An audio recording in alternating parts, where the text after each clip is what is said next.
Bom, prosseguindo nessa questão que nós estávamos da ação do Espírito Santo, estava aqui no intervalo, eu estava lembrando, então vou enfatizar a questão da pergunta da irmã Cleonice, que ela enfatizou que eu disse sobre ser relativo você analisar a ação do Espírito Santo nas pessoas, né? Analisar, porque nós analisamos pelo que nós vemos, e essa operação ela é espiritual, interna, ela não é literalmente visível, ela se mostra nas obras dos homens, tá bom? Mas algumas coisas também que o Espírito Santo opera na pessoa não se mostram em obras, como eu citei o caso da intercessão, por exemplo, tá bom? Então, eu vou citar um exemplo. Eu vi uma vez uma coisa que eu usava em estudo de antropologia filosófica, que eu acho bem interessante. Então, eu dava aula e tive que dar aula sobre esse tema e falando para as pessoas sobre o estudo do homem, que aí envolve mais ou menos exatamente a operação do Espírito Santo no homem, né? Então, eu preparei para os alunos poderem entender uma comparação que era o seguinte, uma comparação de um homem no final da Copa do Mundo de 58, um jogador chamado Garrincha, e fiz uma comparação com um jogador aqui no final da Copa do Mundo de 2014, no Brasil. E aconteceu no jogo decisivo lá que o Brasil tomou um gol e tinha um jogador chamado Garrincha que as pessoas falavam para ele, era como se não fosse nada. Tá bom? E agora, em 2014, teve um jogador que as pessoas falavam dele. Quando o Brasil tomou o gol, o garoto começou a chorar, né? Então, o que funciona para uma pessoa não funciona para outra. As pessoas são diferentes. Tá bom? As pessoas são diferentes. E aí também eu dizia o seguinte, e o que funciona para uma pessoa hoje não significa que vai funcionar para ela amanhã. Então, às vezes teve uma pessoa que ela, por exemplo, foi testada e não correspondeu há 15 anos atrás, e hoje ela de repente já corresponde. Então, com certeza, cada um de nós, o que nós somos hoje não é o que nós éramos há 15 anos atrás. Nós fomos mudando. Então, você analisar o ser humano é muito relativo. Você analisar o ser humano, se você analisar o ser humano hoje, aí você cria uma regra fundamentada nessa pessoa, dizendo o seguinte, se eu fizer isso, isso, isso, aí pode ser um teste numa empresa, até um pastor com obreiro, né? Se eu usar esse teste, vai ter esse resultado porque eu testei com uma pessoa X e teve esse resultado. Isso não funciona, tá bom? Isso não funciona. O máximo que nós podemos fazer para melhorar isso é testar com diversas pessoas, um número grande de pessoas, 1000 pessoas, para a maioria como funcionou. O máximo que nós podemos fazer é o que funcionou para a maioria. Mas o que funcionou para a maioria também não vai funcionar para todos, porque as pessoas vão mudando, né? E a própria forma de vida vai mudando. Não tem, as pessoas sempre comparam gerações, mas a minha geração ela tinha um tipo de, vamos dizer, até de ambição, de desejo, um tipo de vida que não tem como aquela geração ter mais. Então essa geração atual está toda diferente. E assim o ser humano vai mudando. Então acaba que nós analisarmos o ser humano, e nesse caso aqui no contexto, analisarmos como o Espírito Santo operava no homem no Antigo Testamento e no Novo Testamento. Será que no Novo Testamento é realmente mais poderosa? Né? Como eu disse, a Bíblia afirma que sim, e nós conseguirmos comparar que é realmente difícil, tá ok? Pois bem, agora vamos para o capítulo 2 do nosso material didático. Estamos agora na página 13. Os nomes dados ao Espírito Santo nas Escrituras. Ou seja, conforme esses nomes, então, nós estamos entendendo quem é o Espírito Santo, tá, ok? Nesse estudo sobre a pessoa do Espírito Santo. E como eu falei para vocês, isso é novo na história do cristianismo, porque por séculos o material didático que era desenvolvido era feito pela Igreja Católica, depois pela Igreja Protestante. Eram raros os estudos das igrejas chamadas anabatistas, porque elas não podiam sobreviver naturalmente, não podiam construir uma igreja na cidade de Roma, por exemplo. Nós tínhamos que viver escondidos no campo. Então, é raro o estudo sobre o Espírito Santo, e principalmente como uma disciplina teológica. Isso só surge agora com os estudos das igrejas que só batizavam adultos, igrejas chamadas anabatistas. Então, os nomes que as Escrituras dão ao Espírito Santo vai também nos entender essa pessoa, que é a pessoa com quem nós nos relacionamos hoje diretamente. A relação do cristão é com o Espírito Santo, para que o Espírito Santo nos ensine a pedir, né, com gemidos inexprimíveis ao Pai em nome de Jesus. Olha, então tudo parte do Espírito Santo. A nossa relação com Deus, se eu vou pedir algo, tá bom? É o Espírito Santo que me ensina esse pedir. Então a nossa relação é direta com o Espírito Santo em primeiro lugar. Bom, eu comento. Para muitas pessoas de nossa sociedade, os nomes pessoais não têm a mesma relevância que os da literatura bíblica. Os nomes e títulos do Espírito Santo nos revelam muita coisa a respeito de quem é o Espírito Santo. Porque, como eu disse, nomes, né, para nome de pessoas, tem pessoa que ele dá um nome para o filho e não sabe nem qual o significado daquele nome. Só acha bonito, ele dá... vou aplicar esse nome ao meu filho. Os antigos, eles chamavam os seus filhos pelo significado, por algo que acontecia na vida dele, não? Ou por ele queria que aquele filho fosse. Não? Bom, D.L. Moody, ele interpretava, por exemplo, o nome do filho do profeta Enoque, Matusalém. O significado do nome, né, Matusalém, quando alguém chamava Matusalém, o que eles estavam falando?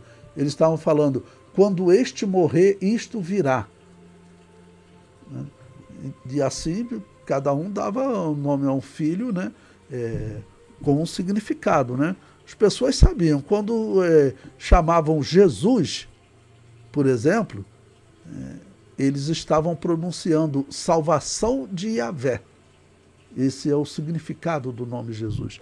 Então, o nome para eles tinha um significado especial. Mas tinha um significado especial, até porque o nome identificava o caráter da pessoa. Por isso, eles até, às vezes, mudavam de nome. Então, aplicando esse significado especial a nomes, para eles, identificavam realmente o ser. Tá bom? Bom, então eu separei aí alguns nomes que a Bíblia utiliza para descrever o Espírito Santo. Tá bom? Então, número 1, Espírito de Deus. E comento, este nome nos revela a procedência do Espírito Santo, de Deus. É o Espírito, o executivo da Trindade, operando tanto na esfera física como na espiritual. Na esfera física, vemos o Espírito trabalhando na criação do universo, da terra, do homem e etc. Aí, Gênesis capítulo 1, versículo 2, que é um versículo que nós até comentamos, mas vamos ler esse versículo. Gênesis capítulo 1, versículo 2, acompanhe a leitura que diz, e a terra era sem forma e vazia, ou a terra estava sem forma e vazia, ela estava numa situação de caos. Isso é importante para você entender a função do Espírito Santo aqui. Ela estava numa situação de caos, ok? Sem luz, estava em trevas. E dizem, por isso, né, havia trevas sobre a face do abismo. O abismo são os oceanos. Então existia a terra, tudo quanto é minerais já aqui, tá bom? Existia água, existiam os oceanos. Vocês sabem que na ciência, o surgimento da água, só como um parênteses aqui para vocês, o surgimento da água, ela é uma incógnita para a ciência. A ciência não sabe como veio a existir essa quantidade de água que existe na Terra. Porque tudo que existe de rocha, eles, por exemplo, eles explicam se formando a partir das estrelas, de gases, tudo. Mas a quantidade de água que existe aqui, eles sabem que tem algo diferente que eles não conseguem explicar. Não dá para explicar pelo processo normal da física essa proporção de água, né? Eu digo que isso é algo que Deus deixou, mostrando que para o mundo existir com essa ordem como existe, com vida, tudo, teve que ter algumas interferências divinas. Não pode ser só o processo da criação. Esse processo vamos dizer, da expansão do mundo físico, ele não pode ter acontecido sozinho. A expansão do mundo físico tem que ser como a Bíblia diz. No princípio criou Deus os céus. Então esse processo, os céus vieram a existir, ele tem que ser guiado. Porque se for o processo normal da física, tá bom? Sem uma inteligência por trás, ele simplesmente não funciona. É assim que a própria física diz. Vou citar mais um exemplo para vocês. Eu estou gravando isso, aí é uma improvisação aqui, mas é interessante vocês verem, para poder entender esse momento, né? A física, ela diz o seguinte, que o universo, para ele ter ordem, ele tinha que primeiro ele iniciar a sua velocidade, a sua expansão, em uma velocidade específica. Só tem uma velocidade que os elementos podiam surgir como existem hoje. Eles dão essa velocidade, é uma precisão de 18 dígitos. 18 dígitos significa números à direita da vírgula, para você ver o tamanho da precisão. E não é só isso, ela tinha que ter uma duração exata. Um exemplo para vocês, ela poderia durar só 60 minutos nessa velocidade. Se ela durasse 60 minutos e 1 segundo, ou menos de 1 segundo para 60 minutos, ou qualquer outra velocidade, não tinha ordem, tudo seria destruído. Então ela tinha que durar 60 segundos. Depois desses 60 segundos, ela só podia mudar para uma outra velocidade válida. Olha como é que era, né? Ela podia expandir só numa determinada velocidade por 60 segundos e depois mudar para uma velocidade válida para que houvesse, vamos dizer, ordem no universo. Qualquer outra velocidade, porque as coisas reduzem velocidade, mudam, aceleram, né? Qualquer outra velocidade o universo era destruído. E eles falam, olha, numa coincidência incrível, o universo começou exatamente nessa única velocidade aceitável, com precisão de 18 dígitos. E numa coincidência incrível, tá bom? O universo mudou de velocidade exatamente no tempo necessário para que exista ordem na física. E a nova velocidade que ele assumiu é exatamente, foi muita coincidência, mas é exatamente a velocidade que ele precisava mudar. Eu falo, rapaz, eu vejo eles falando assim, só isso, vamos considerar, já desmonta, né, a teoria do evolucionismo, que são mudanças, né, de uma probabilidade que não é possível, ou seja, tem que ter uma interferência de uma inteligência. Nós acreditamos que Deus fez isso para nós podermos olhar para o Espírito Santo, que é invisível, mas nós conseguimos ver a operação dele, tá bom? Ele vê a operação dele. Então, segundo a explicação da física, a Terra, ela, vamos dizer, ela surge a partir de elementos de explosão do Sol, né? Vamos dizer, um processo que Deus teria dirigido. Essa é a interpretação, tá bom? Que nós vemos realmente que esse processo acontece. Nós vemos hoje estrelas, medimos a temperatura dela, tudo. Então, realmente, a Terra saiu do Sol, são os elementos derivados do Sol. Aí teve um período de esfriamento que, em algum momento, Deus interferiu e criou a água nessa quantidade que a própria ciência diz. Não fazia parte do processo normal de uma quantidade de rochas, né, semelhante a que nós temos aqui, saindo do Sol, ter essa quantidade de água. Poderia gerar, né, por vapor, mas era muito menor. Tem que ter vindo água do espaço. Então, isso é interessante, quando nesse versículo, ele já diz que existia água. Face do abismo significa os oceanos. Então, já existia água aqui, né? E isso requer uma interferência divina. E eu até aproveito para falar a vocês, teve há cerca de uns 15 anos, tem às vezes umas notícias científicas que eles desafiam os cristãos, né? Então os cientistas fizeram o que? Vocês ficam falando isso? Nós temos resposta, ou uma possibilidade. Provavelmente essa quantidade anormal de água que existe aqui nesse planeta vem dos meteoros que caem aqui na Terra, cometas, que eles trazem água para cá. Os cientistas falavam, né? Falavam isso há 50 anos, 80 anos. E quando foi agora, há cerca de 10 anos, eles mandaram uma sonda, se você quiser anotar e pesquisar, eles mandaram uma sonda que eles chamaram ela de Rosetta. Se você procurar na internet sonda Rosetta, você vai encontrar a história dela, né? Vai na Wikipédia, ela vai te contar bem a história dessa sonda. Qual era o propósito dela?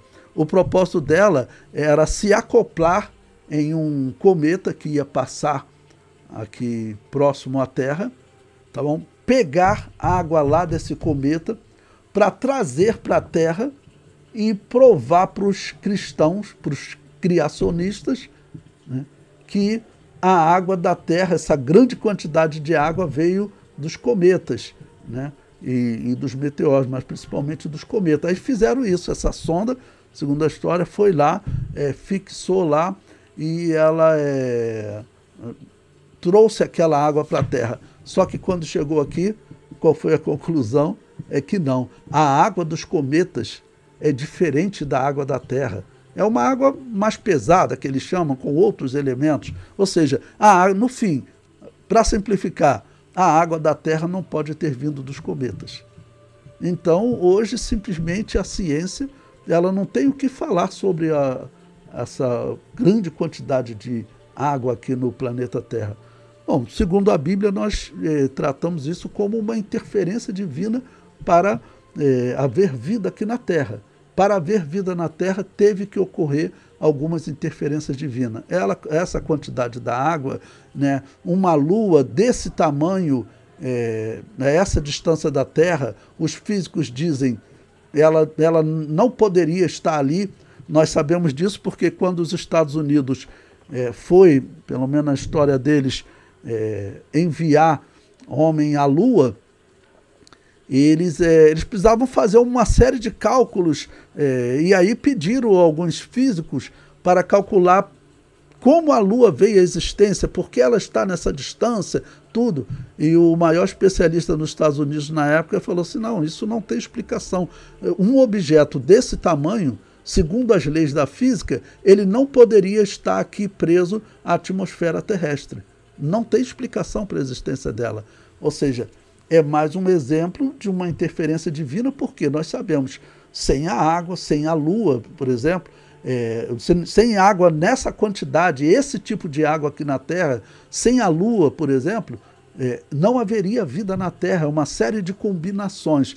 Então, isso é muito interessante, para nós entendermos aqui a operação do Espírito de Deus, né? Tá bom? Então, Deus criou todas as coisas, e tem um determinado momento que a Terra, então, está sem forma e vazia. E havia trevas sobre a face do abismo, dos oceanos. Tá bom? E o Espírito de Deus se movia sobre a face das águas. Esse versículo movia aqui, essa palavra movia, no hebraico, essa palavra é a mesma palavra que ela é traduzida para uma ave, quando ela está sobre o seu ninho, aquecendo o seu ninho para a geração de vida, movia.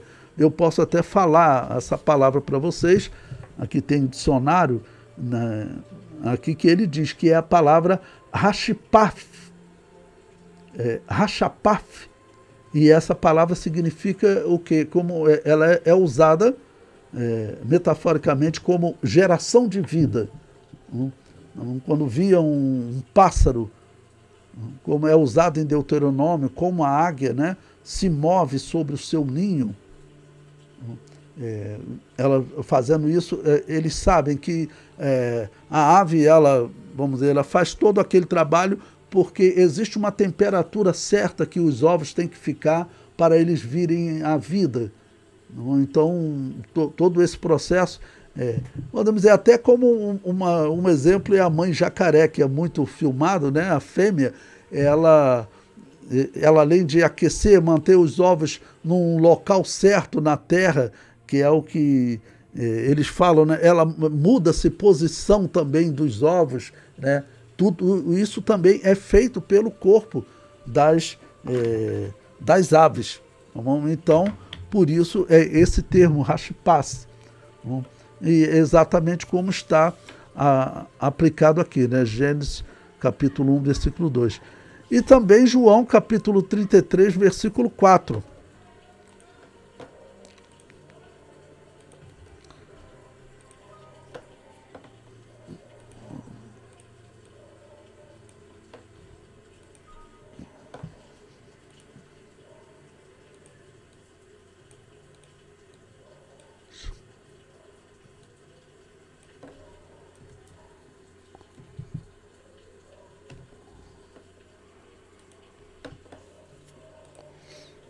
Pois bem, Jó capítulo 33, versículo 4, corrijam aí no livro, por favor, saiu João.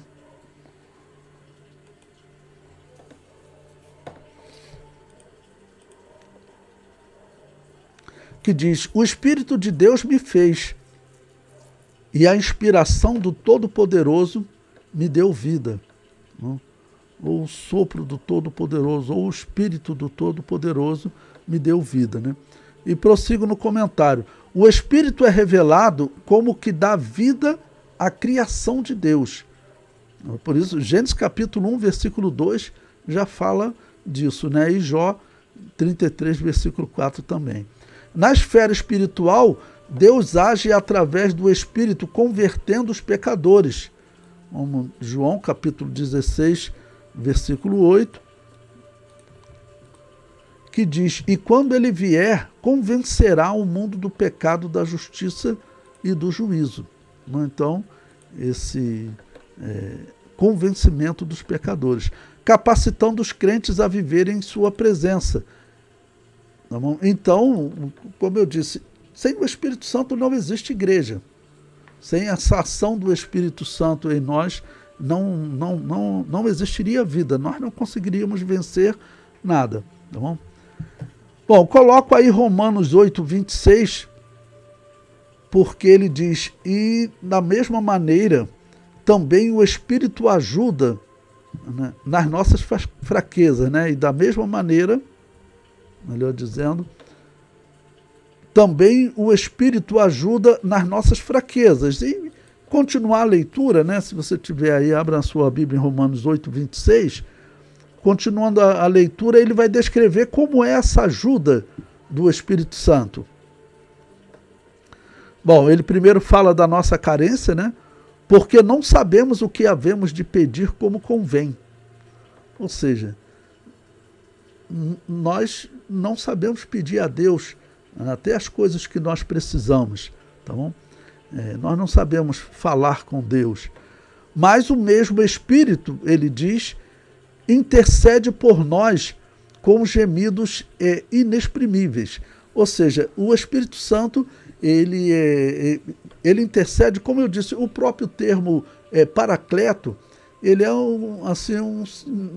significa, né, advogado, aquele que defende, então, um tipo de intercessão. Mas o que realmente está significando aqui? está significando que o Espírito Santo ele age no nosso interior, não? Exatamente para gerar em nós o sentimento certo diante de Deus. Ou seja, sempre nos repreendendo. Você tem que fazer isso por essa razão.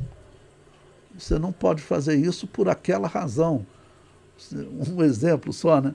Você está fazendo isso aí, você está pensando, né, em ser eleito a vereador na próxima eleição, um exemplo, né? Não, você tem que pensar no resultado, nas vidas transformadas. Não? Esse é o significado do termo. Eu estou vendo aqui, o termo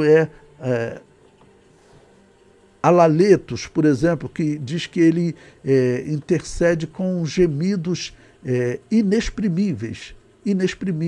E, na verdade, esse termo, o que significa isso? O dicionário Strong diz, você não pode expressar com palavras, ou seja, está ligado ao sentimento. Está ligado ao sentimento. Né? Aproveitando o mesmo uso daquele termo relativo, né? Como é que eu vou conseguir medir, tá bom, o seu sentimento quando você dobra os seus joelhos diante de Deus?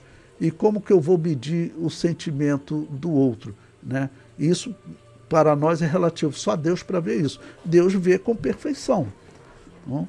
Mas para nós não vamos conseguir medir. Mas o significado é esse. O Espírito Santo, ele nos ajuda exatamente a ter esse sentimento na hora de fazer essa oração. Tá ok? Esses gemidos inexprimíveis que ele nos ajuda, não? Vem exatamente dessa palavra, alaletos. E aqui o dicionário está dizendo, né, que não se pode expressar por palavras. Está ligado ao sentimento, algo que não tem como você expressar por palavras.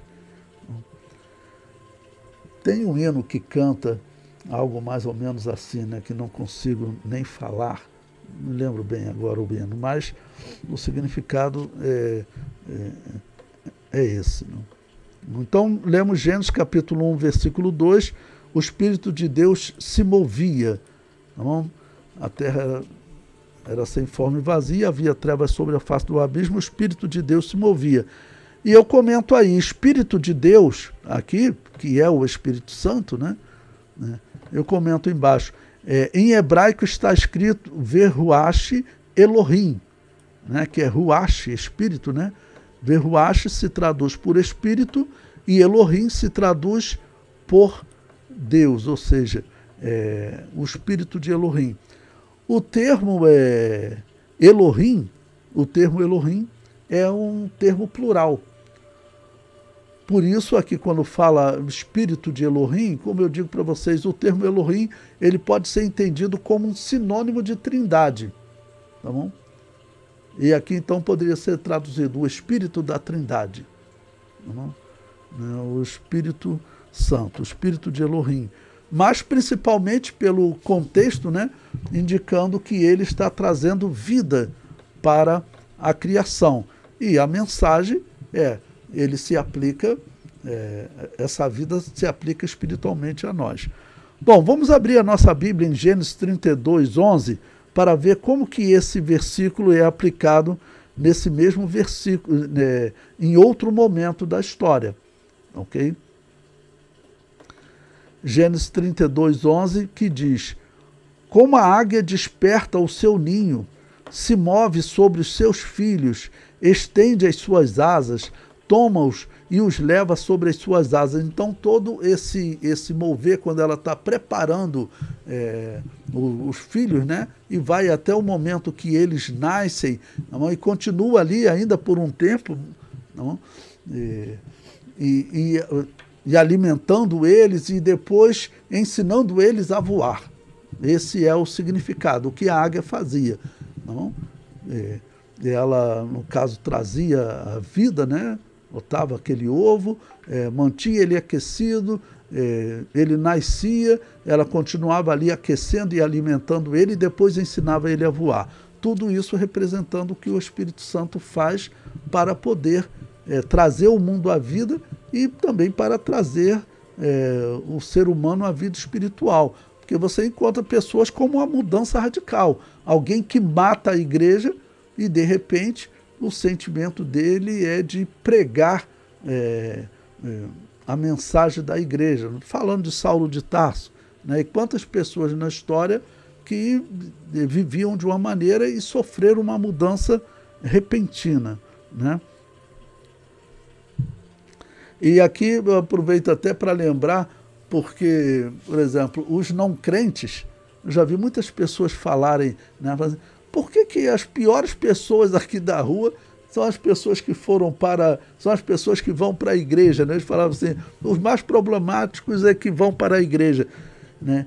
Porque o que isso representa? Essa pessoa representando esse caos, tá bom? Essa pessoa, ela estava num caos muito evidente.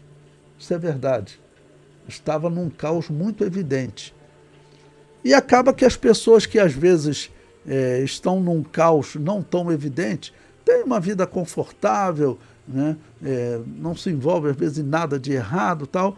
Então eles estão em um caos menos evidente. Não conseguem perceber que, na verdade, todos estão na lama, todos necessitam da limpeza de Deus. Mas acaba que aqueles que realmente estão num estado, vamos dizer, de trevas maior, eles acabam percebendo mais facilmente o seu estado de necessidade. Outros pensam que não precisam, mas na verdade toda a humanidade precisa, porque todos pecaram e destituídos estão da glória de Deus. Se não aceitar o sacrifício de Jesus, então eles nunca serão restituídos a Deus. Vocês sabem que isso que eu estou falando para vocês, a cada dia está se tornando anormal. Então, muitas denominações que se dizem cristãs, elas estão pregando, até algumas Assembleias de Deus estão pregando, que na verdade nós temos que ter um discurso hoje de que não é só assim não é só Jesus que leva a humanidade a Deus, não, que outras religiões também levam. Isso é pregado na união das religiões. Isso é pregado na união das religiões. E não, o cristianismo diz o seguinte, e o que a Bíblia diz? Só existem duas religiões, a religião do bem e a religião do mal. E a religião do bem é aquela que Jesus Cristo trouxe. Por quê? Lembrando, religião significa religar. Então, só Jesus Cristo religa o homem a Deus. Nenhuma outra religião faz isso. Isso tem que continuar sendo pregado, né? Bom, coloquei aí também Mateus capítulo 3, versículo 16, falando dessa relação com o Espírito Santo, diz, e tendo Jesus batizado, saiu logo da água, e eis que se lhe abriram os céus, e viu o Espírito de Deus descendo como pomba, vindo sobre ele, né? Bom, então aqui traduzido como Espírito de Deus, pneuma theos, não? E aqui eu aproveito para falar, nós vamos estudar depois mais detalhadamente, esse símbolo do Espírito Santo como pomba, né? Falei um pouquinho quando a irmã Cleonice fez aquela pergunta, e existe a possibilidade, existe um pensamento histórico que hoje a ciência nega, porque a pomba diz que ela não tem uma parte do fígado, eu não me lembro agora o nome que se dá no fígado dela, só alguns pássaros não têm, parece que a pomba, o periquito, e essa parte do fígado, a função dela é como um depósito do fel que é gerado no fígado. E você sabe que fel está ligado a algo amargo. Então, como a pomba não tem essa parte, né, do fígado, esse depósito de fel, alguns começaram a dizer que seria uma das simbologias, historicamente, porque ela não produziria fel. Bom, a ciência diz hoje que a pomba ela produz fel, mesmo não tendo esse depósito de fel. A diferença é que não tem o depósito. Então, por não ter esse depósito para algo amargo, o Espírito Santo, então, seria simbolizado, ok? Nessa característica da pomba. Então, pois bem, mas tem outras questões também. A pomba, vamos dizer, é das aves aquela de mais fácil relação com o homem. Não? Mas, principalmente, aqui aparece com o Espírito Santo, porque a pomba, ela teve uma função importante lá na história de Noé. Noé, ele soltou um corvo, e soltava corvo, soltava pomba. Então, o corvo, eles iam e voltavam, até que o corvo, em algum momento, ele encontrou lugar para ele pousar, e ele não voltou mais. E a pomba, ela veio tipo dar um aviso a Noé. Ela trouxe uma folha de oliveira. Olha, eu quero te dizer que, vamos dizer, as águas estão baixando, então já existem árvores, né, aparecendo. Então trouxe uma folha de oliveira. Ela estava mais ou menos ali naquela região da Mesopotâmia, porque nós sabemos que a arca pousou nos montes Ararat, que fica no norte da Mesopotâmia, perto de onde também ficava o Éden, tá bom? Então, pelaquela participação da pomba, ali também passou a simbolizar o Espírito Santo, tá bom? Por isso, ela, no caso, também era usada pelos rabinos na história, a pomba, por eles terem muito contato com a pomba, porque é de fácil criação, domesticação, né? Então eles usavam muito o termo da pomba, se movendo também, assim como a águia, né, sobre os seus ovos para trazê-los à vida, ilustrando a ação do Espírito Santo. Porque ver águia era mais difícil, mas então para ilustrar eles usavam as pombas, que as pessoas criavam muito pomba, porque, vamos dizer, era também um alimento, né? A pomba era um alimento e era usado em oferta e tudo. Então, por exemplo, eu separei aqui para vocês um texto que eu achei aqui do Talmud. Talmud, para vocês saberem, é uma obra que ela contém pensamentos de rabinos na história. Então, historicamente, é importante. Nós conhecemos rabinos como Gamaliel, o pai dele, Simeão, o avô dele, Hilel, que são pessoas assim respeitadíssimas doutrinariamente na história, principalmente Hilel. Então, o que esses homens escreviam, o que eles falavam nos seus ensinos para comparar? Como haviam muitos pombos, eles usavam pombos. Então, eu peguei um trecho aqui, né? Eles explicando, né? Quando eles explicavam, o Espírito de Deus pairou sobre a face das águas, então eles explicavam como uma pomba que paira sobre seus filhotes sem tocar neles, ou seja, só, vamos dizer, as penas, né, em determinado momento para manter aqueles ovos num aquecimento, numa temperatura correta, melhor dizendo, tá bom? Numa temperatura correta. Bom, um outro título, o número 2, agora, né, nomes dados ao Espírito Santo, foi o Espírito de Deus, tá bom? Agora também um outro nome, Espírito de Cristo. Né? Por que foi usado? Por que o apóstolo Paulo usou esse termo? Veja, ele está em Romanos capítulo 8, versículo 9. Tá? Ele diz, vós, porém, não estáis na carne, mas no Espírito, se é que o Espírito de Deus habita em vós. Mas se alguém não tem o Espírito de Cristo, esse tal não é dele. Tá bom? Então, o versículo acima, eu explico abaixo, nos fala do Espírito de Deus como Espírito de Cristo. Fala Espírito de Deus, Espírito de Cristo. Por que usar essas expressões, né, a troca das expressões uma pela outra, mostrando a igualdade e as funções da divindade una, né? Um único Deus. O Pai é a fonte de toda a graça, o Filho é o canal, o Espírito Santo, procedendo do Pai e do Filho, é o agente, porque foi o Pai que organizou o plano da salvação, o Filho morreu na cruz, tá bom?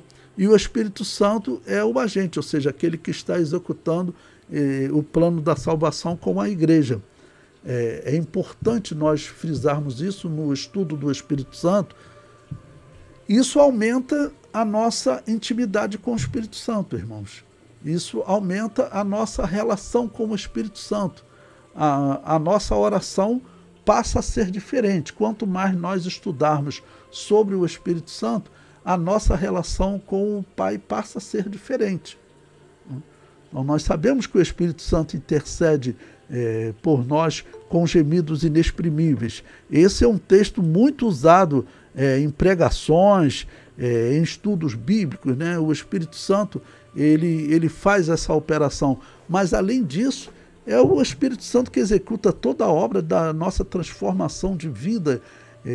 E, vamos dizer, o cristão ele deve dialogar com o Espírito Santo, não só quando ele está orando, pedindo alguma coisa que o Espírito Santo intercede por ele com gemidos inexprimíveis, mas a todo momento está falando, né, com o Espírito Santo, como você conversa com um amigo.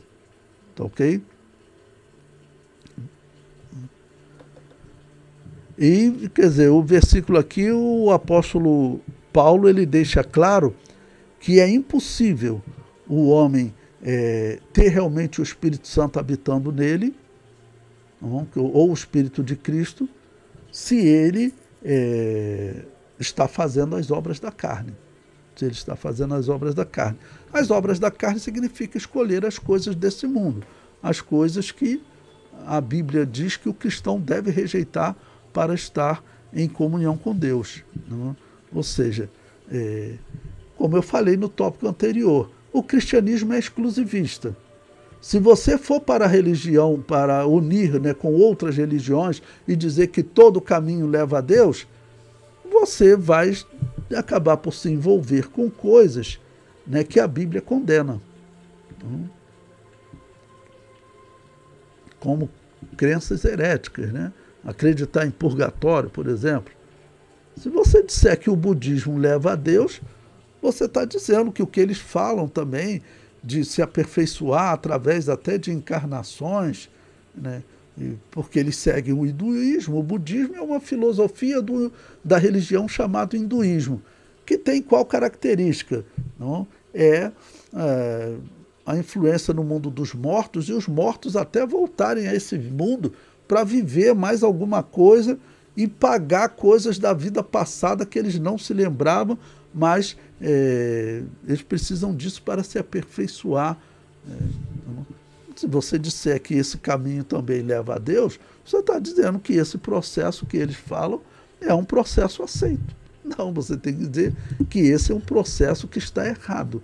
O único processo, o homem, ele não precisa fazer nada por uma vida que já morreu, tá bom? E ele não precisa voltar a este mundo, nada disso. Se o homem neste mundo crer no sacrifício expiatório de Jesus, pronto, isso é o necessário para ele ser salvo. E se ele crer, claro, ele deve então viver dessa maneira. É o que o apóstolo Paulo está dizendo. Bom, e coloco também, porque ele é o enviado do Espírito Santo. Estamos agora na página 15, tá bom? Ele é enviado em nome de Jesus Cristo. Tá bom? Veja esse texto de João 14, 26. Mas aquele Paracleto, tá bom? Ou seja, lembrando o significado de Paracleto, aquele que te chama para estar junto dele, não, protegido por ele, não, aquele Paracleto, o Espírito Santo, que o Pai enviará em meu nome, vos ensinará todas as coisas e vos fará lembrar de tudo quanto vos tenho dito. Então, o sacrifício expiatório de Jesus é que é determinante para, nesse nome, nessa autoridade, o Espírito Santo vir e operar nessas criaturas tão limitadas um poder tão especial que não estava disponível, vamos dizer, no Antigo Testamento. Esse aqui é um dos versículos que deixa claro. O Espírito Santo é esse Paracleto, tá bom? Que chama a humanidade para junto dele, né? E consola a humanidade e ensina a ela todas as coisas. Por isso é traduzido, foi escolhido Consolador, mas o termo Paracleto, o significado é esse, chamar para junto, para estar protegido e consolado, né? E ensinado e alimentado. Por isso a comparação com a águia, que se move sobre os seus ovos, depois eles nascem, ela alimenta e ensina a voar. Tudo isso é o que o Espírito Santo faz por nós. Tá bom? E o que foi determinante? O sacrifício da cruz. Tá bom? O sacrifício de Jesus na cruz é que nos garante isso. Tá bom? Então, porque ele é enviado por Cristo, né? João também, 16, versículo 7 diz: todavia digo-vos a verdade, que vos convém que eu vá, porque se eu não for, o Consolador não virá a vós, mas se eu for, enviar-vos-ei. Aqui também fala da Trindade, né? Eu estava dando um estudo sobre a Trindade recentemente em uma igreja, e eles pediram para explicar, para deixar claro que o Espírito Santo é uma pessoa. Então, quando está dizendo que ele vem com uma operação diferente da operação do Cristo, tá bom? Eu citei como exemplo lá o fato de a blasfêmia contra o Pai e contra o Filho ser perdoada, mas a blasfêmia contra o Espírito Santo não ser perdoada. Esses dois exemplos não estão mostrando que o Espírito Santo ele é uma pessoa na Trindade. Então, por os unicistas que criticam a Assembleia de Deus por pregar a Trindade, né? Lembrando que unicistas a Assembleia de Deus considera uma seita, que ela existe historicamente há 1800 anos. Ela sempre existiu junto com os anabatistas. Haviam os anabatistas valdenses, por exemplo, que defendiam a Trindade, como nós defendemos. E os unicistas, eles defendiam que não, que o Espírito Santo não é uma pessoa. E eles, vamos dizer, criticavam os valdenses como criticam a Assembleia de Deus hoje. Esse grupo chamado unicistas, que a Assembleia de Deus considera ela uma seita.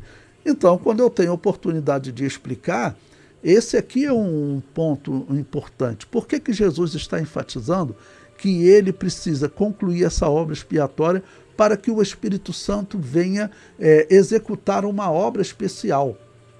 Tá bom? Então, ele não é só uma influência, porque no momento que ele está executando essa obra especial, se você blasfemar contra ele, você não será perdoado. E está dito que quando você blasfemar contra o Pai e contra o Filho, você é perdoado. Então, isso mostra uma personalidade diferente. E se a Bíblia mostra isso, nós temos que ensinar. Tá bom? Então, por isso Jesus Cristo disse, né? E se eu for, e se eu não for, né? Tá bom? Ele não virá. Mas se eu for, enviar-vos-ei. O que significa esse eu for? É quando Jesus conclui o seu ministério, se cumprindo o que está nos Salmos, né, que as portais eternas se abram para que entre o Rei da Glória. A descrição é Jesus concluindo a obra expiatória e sendo recebido no céu.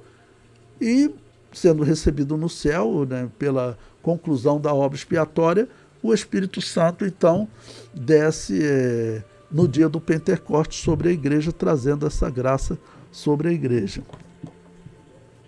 Aí digo também, porque sua missão especial é glorificar o nome de Cristo.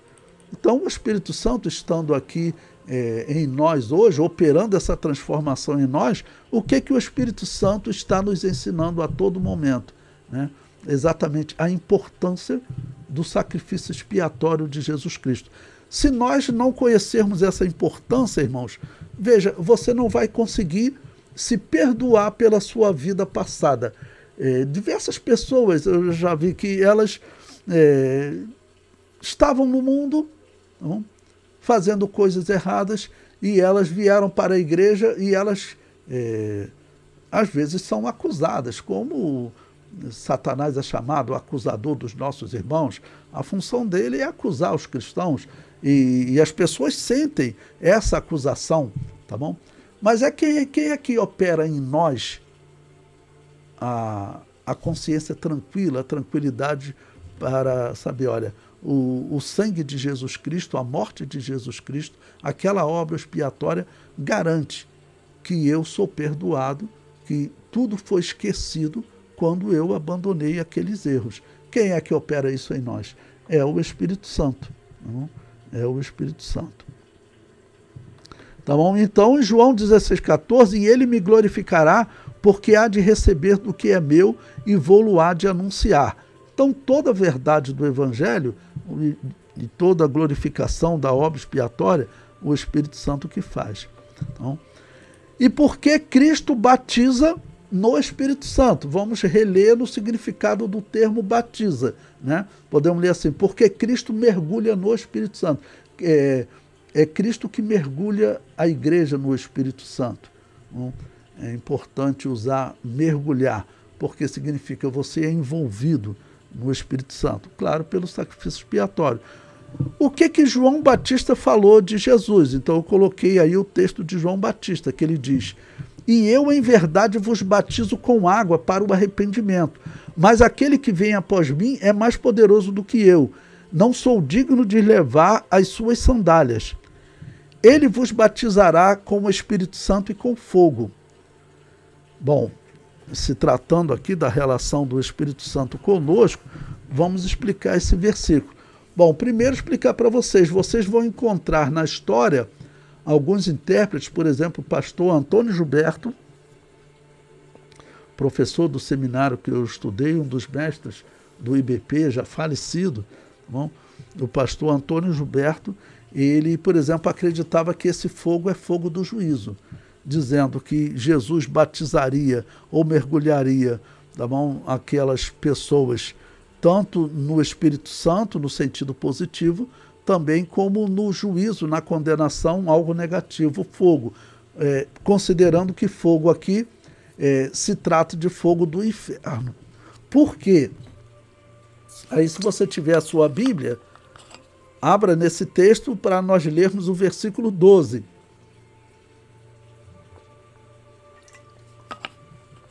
Porque o versículo 12 diz: em sua mão, é continuação do versículo 11, falando Jesus Cristo, esse que vem depois de João, mergulha aquele povo, né, aqueles que aceitaram, no Espírito Santo e no fogo. E no versículo 12, em sua mão tem a pá, e limpará a sua eira, e recolherá no celeiro o seu trigo, e queimará a palha com fogo que nunca se apaga. Aí eles pensam, fogo que nunca se apaga é o inferno, mas não significa isso. Tá bom?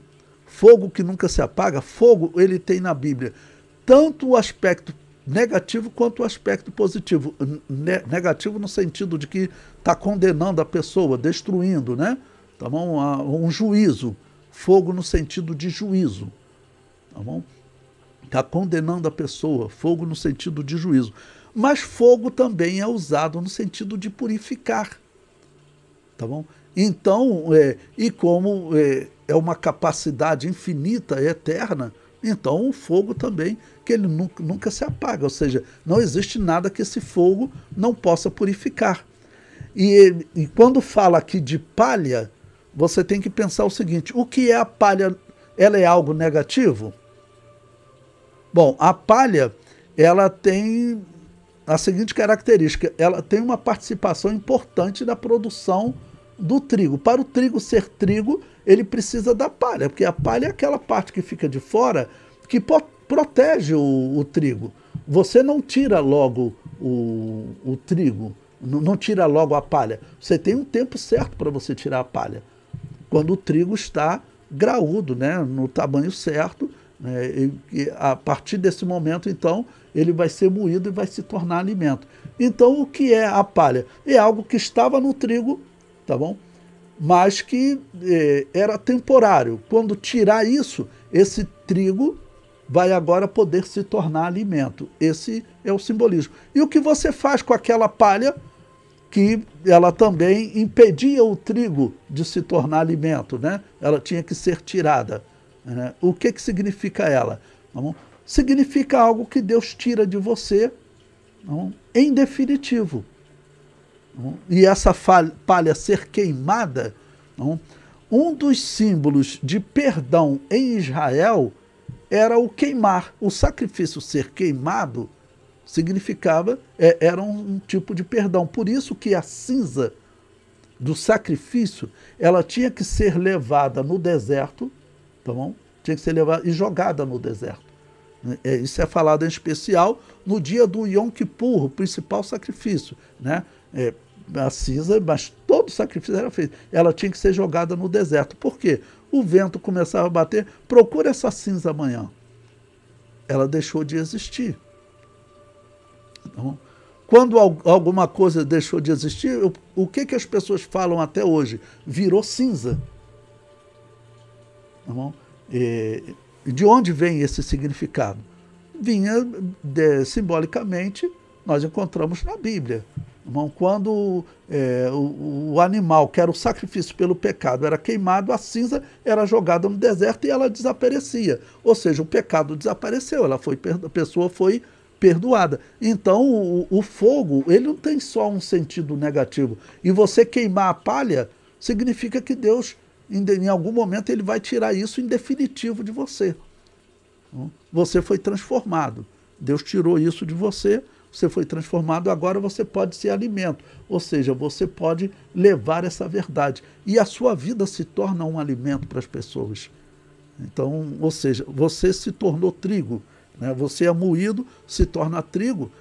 Por isso o trigo é usado na Bíblia, né? Porque ele serve como alimento. Nós passamos a servir como alimentos.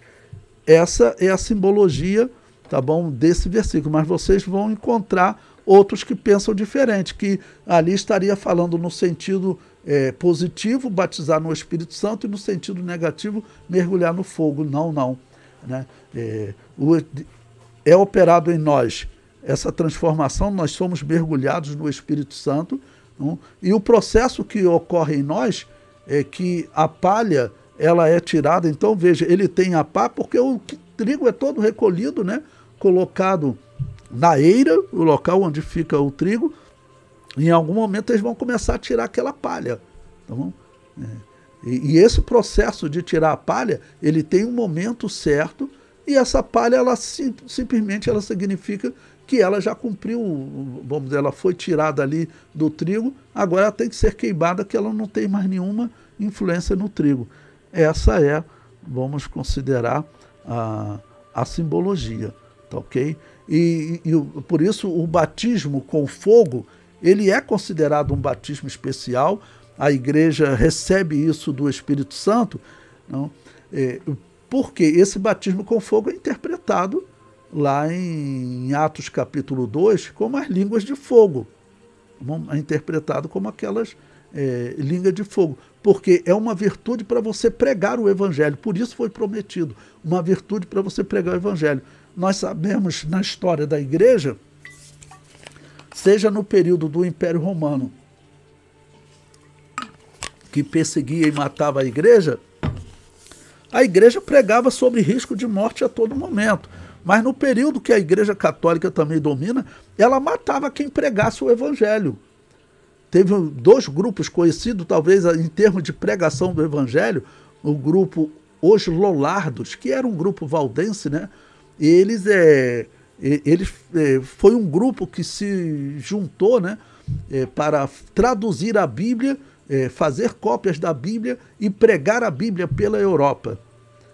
Isso desde 1300 até 1500, a Igreja Católica perseguia esse grupo por toda a Europa, e eles andando pela Europa pregando o Evangelho, e muitos eram capturados e queimados, e eles não deixavam de pregar o Evangelho, mesmo sob risco de morte. Isso só é possível com esse mergulho no Espírito Santo, ou então o batismo no Espírito Santo e esse batismo no fogo, esse mergulho no fogo. Só assim que você se torna alimento, porque pregar o Evangelho, a simbologia é essa. Se você está pregando o Evangelho, você está, né, se mostrando um alimento para aquelas pessoas. Você é um trigo que se tornou alimento. A tua palha, pegando essa interpretação desse versículo, que é uma interpretação aceitável. O texto, ele aceita essa interpretação.